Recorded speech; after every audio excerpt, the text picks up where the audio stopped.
우리 마음속에는 예수님을 믿는다라고 하는 그 고백 가운데 깊이 숨겨져 있는 하나가 있어요. 그건 뭐냐면 예수님을 믿으면 만사 형통할 것이다 라고 하는 소망입니다. 우리는 그 소망을 내 가슴 속에 다른 사람이 발견하지 못하도록 감추어 놓고 있어요. 그래서 말로는 예수 믿는 것이 만사형통한 것은 아니다. 예수 믿는 것이 다 잘 된다는 보장은 아니다. 뭐 이런 이야기를 해요. 그러면서도 내 마음 깊은 곳 그 한 곳에는 왜 나는 만사형통하지 못하지? 왜 나는 예수를 믿는데 그렇게 되는 일이 없지? 하는 그런 현실 속에 만사형통을 가지고 있다는 것이죠. 만사형통이라고 하는 것이 뭡니까? 자신이 계획한 모든 일이 다 계획대로 되어지는 것을 우리는 만사형통이라고 말하고 있죠. 그러므로 이 만사형통이라고 하는 것은 어떤 공상이나 혹은 어떤 기적을 바라는 것이 아니라 내가 노력한 삶, 내가 노력한 대로 먹을 수 있는, 내가 노력한 대로 어떤 열매가 있는 그런 삶을 바라는 것이 사실 우리가 원하는 만사형통이거든요. 하지만 이번 코로나19로 인하여져서 교회가 경멸을 받고 있는 것처럼 오늘 우리 가운데는요, 믿음이 좋다고 인정되어지는 사람들 중에 형통한 사람이 없다라는 것이 문제입니다. 결국은 우리 만사들을 통하여져서 우리는 믿음 생활, 신앙 생활 하면 할수록 실망감, 좌절, 결국은 하나님을 원망하는 데까지 이르게 되어지는 것이 오늘 우리의 현실이 아닌가 생각합니다. 내가 계획한 대로, 내가 원하는 대로 열심히 내가 일을 했어요. 그러면 우리가 원하는 것은 그 일에 대한 결과이거든요. 더 많은 게 아닙니다. 그런데 왜 우리는 그런 열매가 우리에게 없느냐는 거죠. 이 사실들에 대해서 잠언 말씀은 우리에게 사람이 마음으로 자기의 길을 계획할지라도 그의 걸음을 인도하시는 이는 여호와시다라고 말씀하고 계시죠.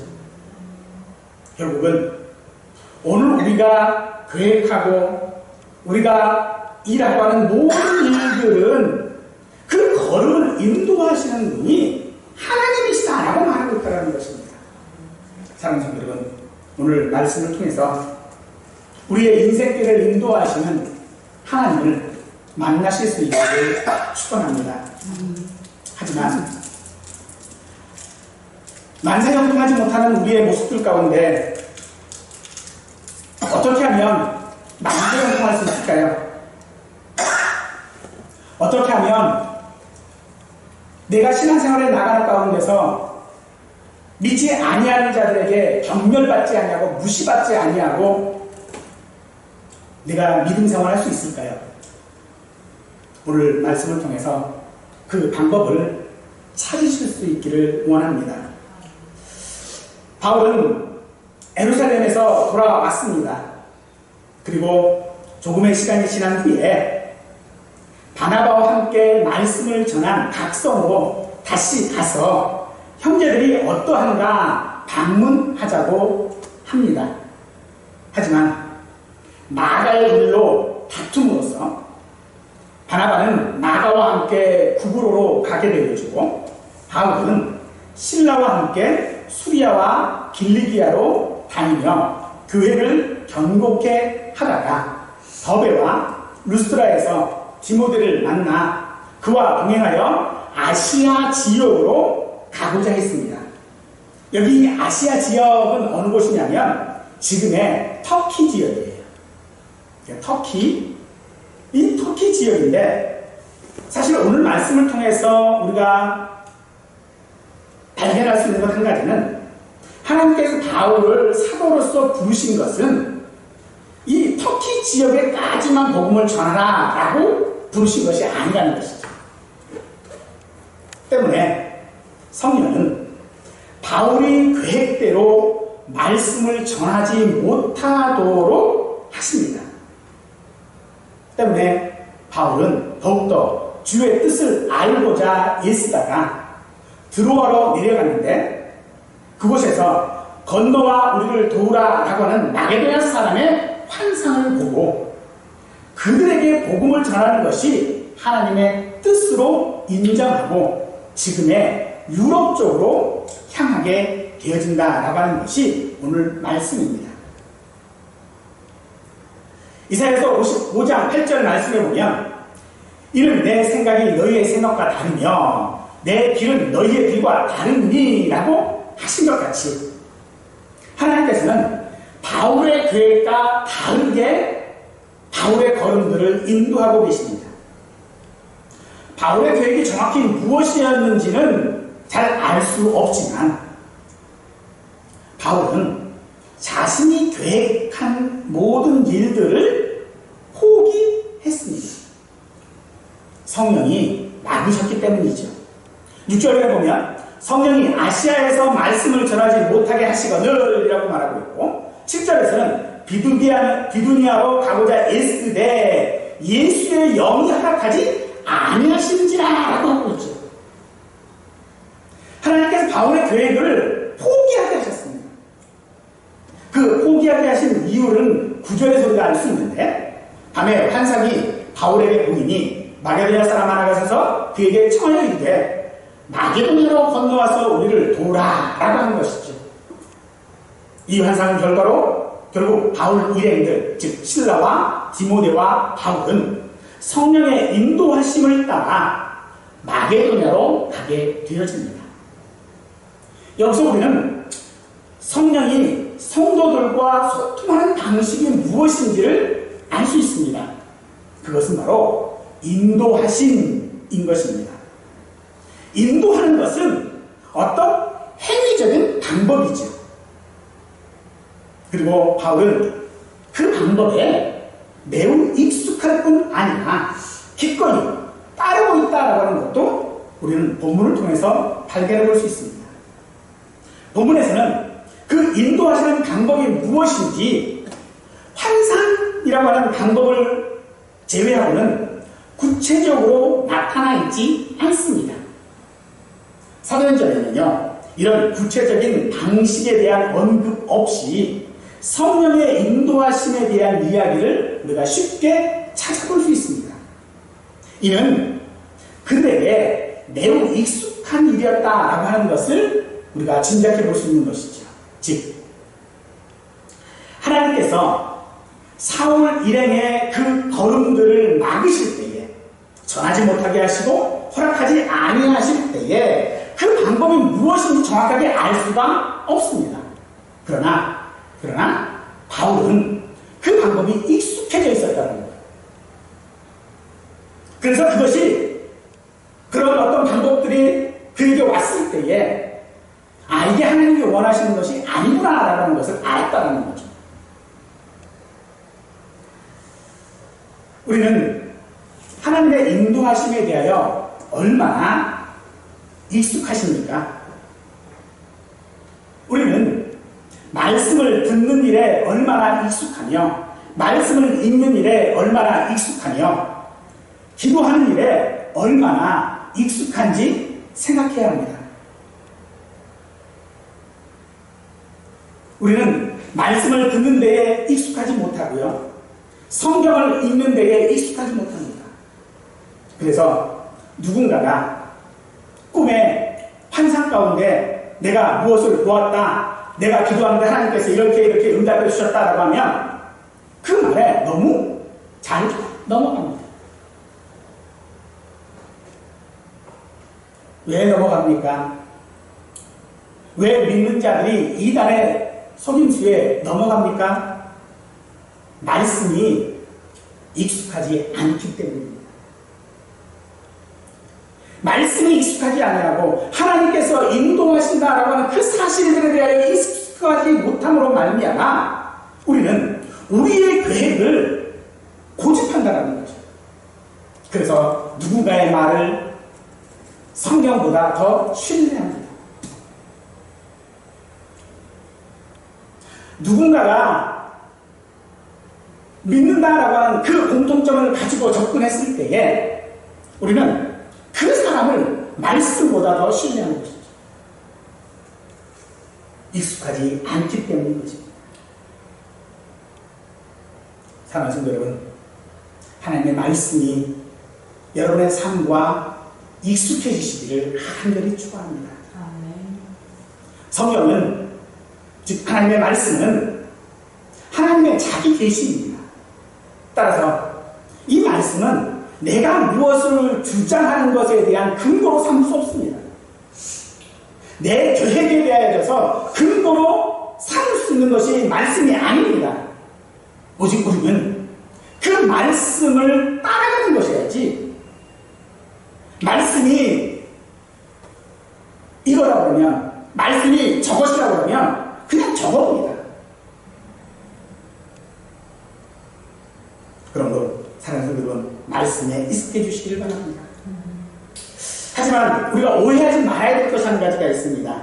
그것은 바울이 복음을 전하고자 했던 모든 그런 계획들이 잘못된 것이기 때문에 허락하지 아니하신 것이 아닙니다.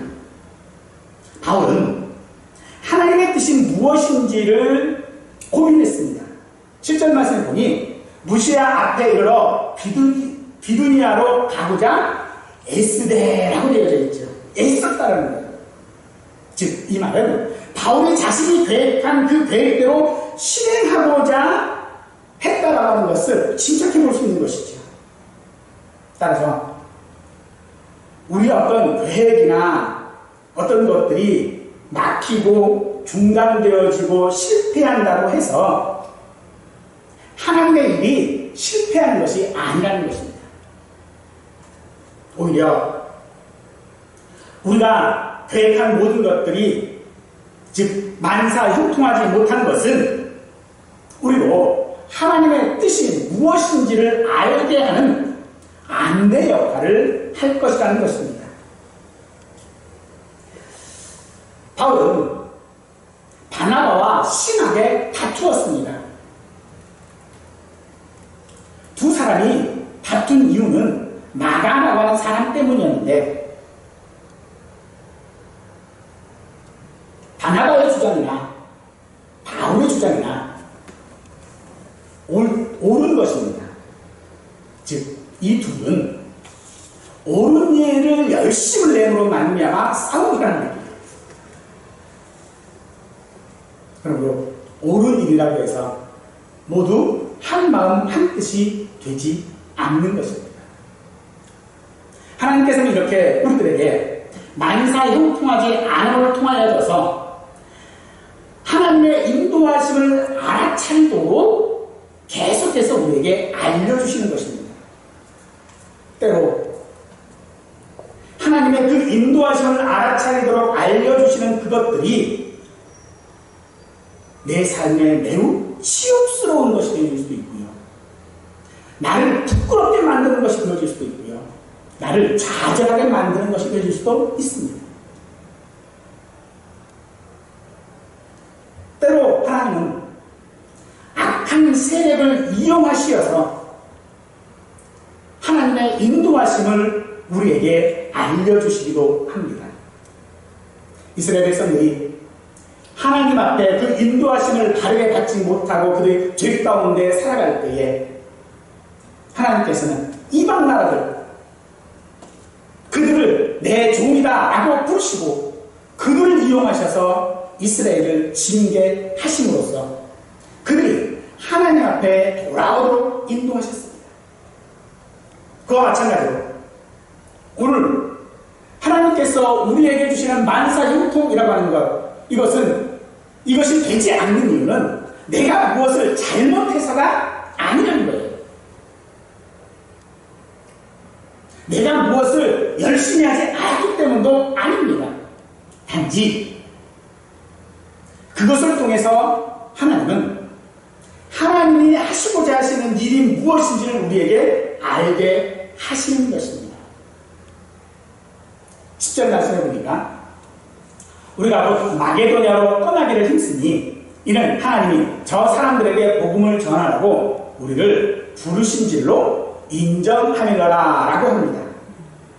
성령의 인도하시는 방식이나 방법보다 중요한 것이 무엇인지를 우리에게 말하고 있는 것이지요. 즉 우리의 계획과 우리의 일이 모든 되어지는 만사 형통들이 그것이 되어졌느냐 어떤 결과가 우리에게 중요한 것이 아니라 하나님께서 그것들을 실패하게 만드시고 때로 우리가 부끄럽고 좌절하게 만드실 때에 왜 그렇게 하셨느냐라는 것이죠. 바로 우리를 인도하신 이유와 목적에 대한 깨달음 그리고 그에 대한 반응이 더 중요한 것입니다. 바울은 그것을 깨닫기 위하여 힘썼습니다. 애썼습니다. 그리고 깨달았을 때에 그것을 인정했다라고 말합니다. 바울이라면요, 그들의 계획과 다른 인도하심, 자신들의 계획과는 전혀 다른 인도하심이거든요. 그 인도하심에 적극적으로 순종했습니다. 즉, 바울은 하나님의 뜻을 알고자 하나님의 그 인도하심을 알고자 애썼다라고 하는 것은 순종하고자 했던 것이라는 것이죠. 순종하지 않으면서도 인도하심을 받겠다, 인도하심을 기대한다라고 하는 것은 이율배반적일 수밖에 없는 것입니다.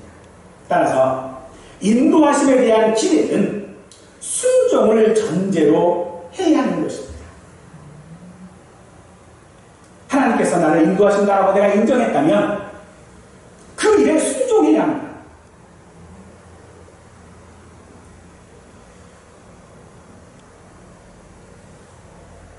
바울이라고 하는 이 사람, 그 사람의 배경을 한번 생각해보면 이 사람은요, 완전주의자였어요. 거기에 유대교에 대한 열심 당원이었어요. 바울은요, 아는 게 참 많은 사람이에요. 한마디로 똑똑한 사람이에요. 그래서 자신이 확신하고 있는 것에 고집이 있어요.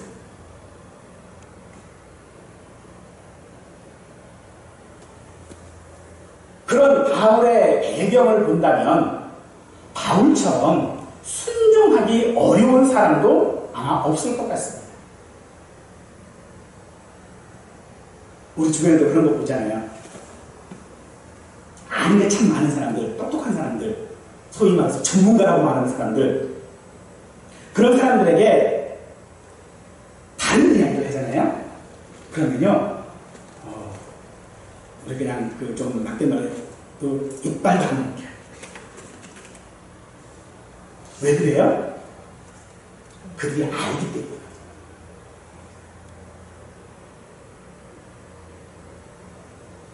하지만 바울은 우리에게 순종하게 합니다. 어떻게 바울이 하나님 앞에 그렇게 순종할 수 있었습니까? 바울도 그렇게 쉽사리 순종하는 사람이 아니었어요. 때문에 바나바하고 싸운 것이죠. 그래서 하나님께서는 이 바울에게 환상이라고 하는 방법을 통하여져서 순종하게 하신 것입니다. 즉 바울을 인도하시는 그 구체적인 방법 중 하나가 환상이었다는 것이죠. 오늘날에 이 환상이라는 것은 우리에게 익숙하지 않습니다. 또 이 환상은요, 신비롭고 매력적이면서도 굉장히 흥미로운 방법이에요.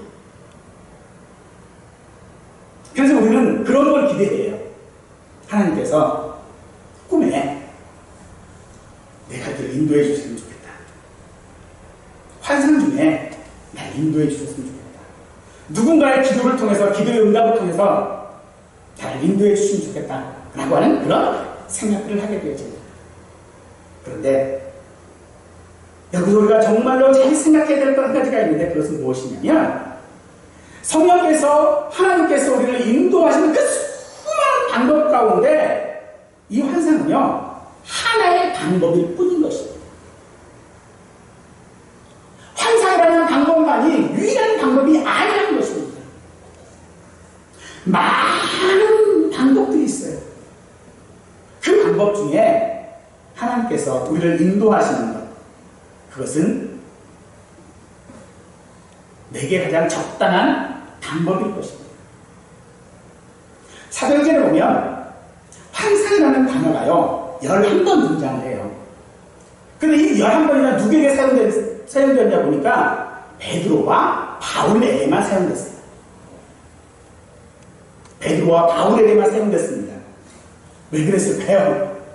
둘 다 고집 있는 사람이거든요. 베드로요, 나는 절대 못 잡아먹습니다 했던 사람 아닙니까? 절대 못 잡아먹습니다 했어요. 고집이 너무 세요. 그래서 하나님께서 그를 꺾으시는 방법으로 환상을 쓰신 것이죠. 12절 말씀을 보면 거기서 빌립보에 이르니 이는 마게도냐 지방의 첫 성이요 또 로마의 식민지라라고 하고 있습니다. 바울이 처음 교육한 아시아 지역이나 이 마게도냐 지역이나 같은 문화권이라는 겁니다. 즉 그들은 로마라고 하는 그런 세계 안에 있었고, 첫 성인 이 빌립보는요 그 어떤 도시보다도 로마화되어져 있었던 도시입니다. 결국 그들이 지금 아시아 지역으로 가던 마게도냐 지역으로 가던 바울에게는요 복음을 전하는 것이 둘 다 녹록지 않습니다. 아시아 지역은 복음 전하기가 좀 쉬우니까 바울이 가고자 했던 것이 아니라는 거죠. 반대로 하나님께서 마게도냐라고 하는 지역이 복음을 전하기가 어려우니까 바울을 보낸 게 아니라는 겁니다. 결국 하나님은 오늘 우리에게 적당한 방법이 무엇인지를 너무 잘 알고 계시기 때문에 그 방법을 통하여 우리를 인도하시는 것이죠.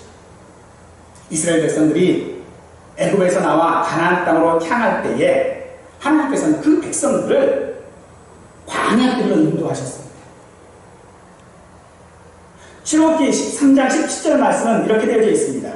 바로가 백성을 보낸 후에 블레셋 사람의 땅의 길은 가까울지라도 하나님이 그들을 그 길로 인도하지 아니하셨으니 이는 하나님의 말씀하시기를 이 백성이 전쟁을 하게 되면 마음을 돌이켜 애굽으로 돌아갈까 하였습니다 라고 말하고 있습니다.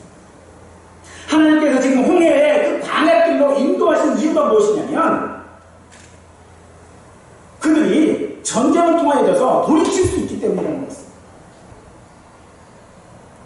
가나안 땅으로 가는 길, 블레셋 길로 가면 직선거리예요. 가깝습니다. 빨리 갈 수 있어요. 그런데 빨리 갈 수 있는 길을 가게 하지 아니하시고 어떻게 하셨어요? 우회시키셨다는 거죠. 어떤 길로요? 광야 길로 인도하셨어요. 홍해가 기다리는 그 길로 인도하셨어요. 광야길과 홍해길이 이스라엘 백성들에게 쉬운 길이었을까요? 그렇지 않습니다. 즉 바울 일행은 그 모든 여정들에 있어서 하나님께서 작정하시고 하나님께서 인도하시는 방법과 목적을 향하여 나가고 있다는 것입니다. 그러므로 오늘 우리에게 하나님의 인도하심이요 우리 개개인들에게 합당한 방법으로 인도하신다는 것을 믿으시기 바랍니다. 그것이 비록 좌절하고 실망하고 부끄러운 것이 되어진다 할지라도 결국 그것을 통하여 우리를 인도하시는 것은 하나님이시기에 그 하나님의 방법은 가장 내게 합당한 방법인 것입니다. 하나님께서 우리를 인도하시는 방법은요, 한 가지가 아닙니다. 많은 가지가 있습니다. 그런데 왜 그런 많은 가지 방법 가운데서 우리의 계획과 우리의 어떤 것들과 다르도록 인도하고 계시는가? 우리를 아시기 때문인 것이죠. 결국 우리의 계획한 길이 막히고 문제가 해결되지 않는 것은 하나님께서 우리를 거절하시거나 우리를 벌하시는 것이 아니라 우리가 그 무엇을 또 그 일들이 의미하는 것이 무엇인지를 잘 알아듣고 인정하도록 하신 것이라는 것입니다. 로마서 8장 28절 말씀은 우리가 알거니와 하나님을 사랑하는 자 곧 그 뜻대로 부르심을 입은 자들에게는 모든 것이 합력하여 선을 이루느니라 라고 말씀하고 있습니다. 즉 성도들의 만사 형통이 무엇인지를 잘 말해주고 있다는 것입니다. 합력하여 선을 이루게 하시겠다는 것입니다. 어떤 것들이요? 모든 일들이. 잘 되는 일만 협력하는 것이 아닙니다. 내가 실패하고 좌절하고 내가 넘어지는 그 일들이 하나님과 협력하시고 내 삶과 협력함으로 말미암아 선을 이루게 하시겠다는 것입니다. 바울은 이 사실을 인정했기에 자신의 계획을 포기한 것이 아니라 내려놓은 것이다. 여러분, 포기한 것과 내려놓는 것은요, 분명히 다릅니다. 여러분, 여러분의 계획을 포기하지 마시고 내려놓으십시오. 여러분의 꿈을, 여러분의 비전을 포기하지 마시고 하나님 앞에 내려놓으십시오. 하나님이 인도하십니다. 그것이 오늘 우리의 반응이어야 되고 그것이 순종해야 한다는 것입니다. 그러므로 우리의 순종은요, 그 어떤 상황도 우리가 순종하는 데에 장애물이 되지 않을 것입니다. 우리의 순종은 오히려 하나님의 뜻이 무엇인지를 분명하게 할 것입니다. 그러므로 바울이 오늘 여기서 인정했다라고 하는 말, 이것은 동의했다라고 하는 것이 아니라 순종했다라고 하는 말입니다. 포기했다라고 하는 것이 아니라 내려놓았다라고 하는 것입니다. 인정하다, 이 말은 학자들이 격렬한 논쟁 끝에 설득된 상태를 말할 때 쓰이는 말입니다. 따지고 보면 이 순종도요, 내가 내려놓고자 해서 내려놓은 것이 아니라는 거예요. 하나님께서 바울을 설득하신 것입니다. 그처럼 하나님이 내 모든 삶도 설득하시기에 우리는 순종하는 것입니다. 그런 순종입니다. 우리의 순종은 내가 자발적으로 하는 순종이 아니라 하나님께서 내려놓게 하시는 순종인 것입니다. 그런데 그런 순종임에도 불구하고 하나님은 우리에게 잘했다 칭찬하시고 생각도 주시고 응답도 하신다는 사실이 우리에게도 은혜가 되어지는 것이죠. 하나님은 여기 있는 우리 모두에게 각각의 계획들을 가지고 계십니다. 근데 그 계획들은 오직 여러분만이 여러분을 통해서만 이루어진다는 사실입니다. 에스겔 골짜기에 마른 뼈를 통하여서 군대를 일으키신 하나님께서 여러분들의 개개인들을 통하여서 여러분 개개인들에게 계획하신 일들을 이루십니다. 나에게 이루셔야 할 그 일을 다른 사람을 통하여 이루시지 않습니다. 하나님은 반드시 나를 통하여 받으실 그 영광을 나를 통해서만 받으십니다. 아니신다라는 사실. 그러므로 하나님께서 우리의 모든 계획들을 포기하도록 하시는 것이 아니라 내려놓게 하시는 것이죠.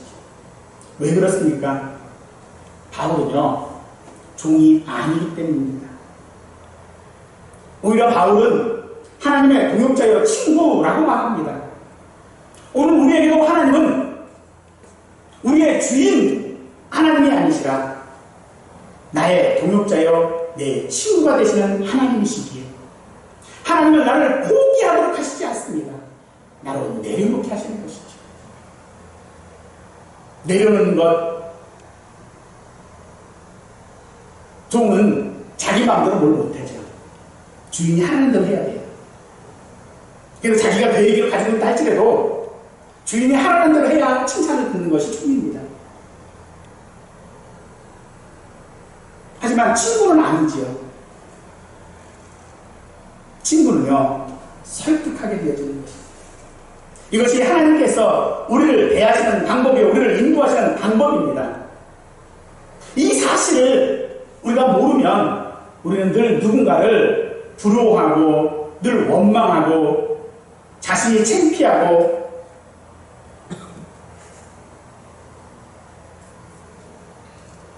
어떤 것들을 이루지 못하는 것에 대한 한탄만 하다가 삶을 나가갈 수도 있습니다.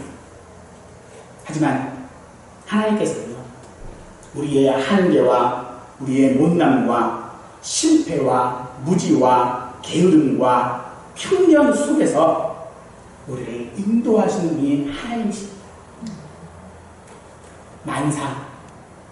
만가지 일입니다. 이 만사 형통한 것, 내가 계획한 대로 되는 것이 형통이 아니라 오히려 우리는 하나님 앞에 불통되어져야 그것이 하나님의 인도하심을 따라가는 것이 될 수 있다는 것입니다. 불통이란 세상과 통하지 않는 것이고 내 마음 같지 않는 것입니다. 세상에 무시를 당하는 것입니다. 왜 이런 불통이 생깁니까?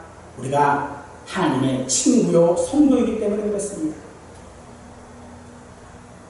바로 우리 개개인이 하나님의 인도하심에 대한 증거이고 그 어떤 결과가 없어도 하나님께서는 나를 친구로 인도하고 계시는 것입니다.